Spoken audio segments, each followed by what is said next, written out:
Hi, I'm Joy. Today I'm going to show you how to use the Amplivox Diagnostic 270 audiometer.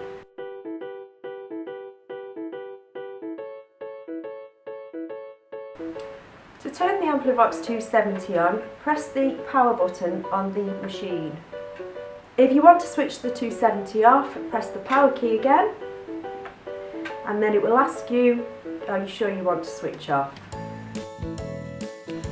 When you turn the Amplivox 270 on, it will be in air conduction mode.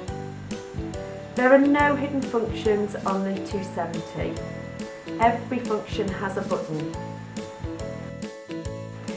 When you select a function on the 270, an LED light will appear. This LED light lets you know that that function has been selected. You'll notice on the screen that it says THL, Threshold Hearing Level. You can change this by pressing the fourth soft key to ULL, Uncomfortable Loudness Level.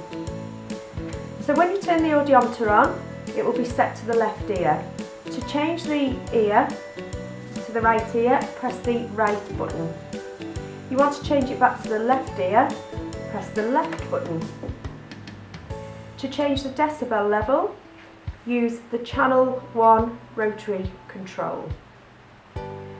To change the frequency, use the left and the right arrow keys. To present the tone, press the present key.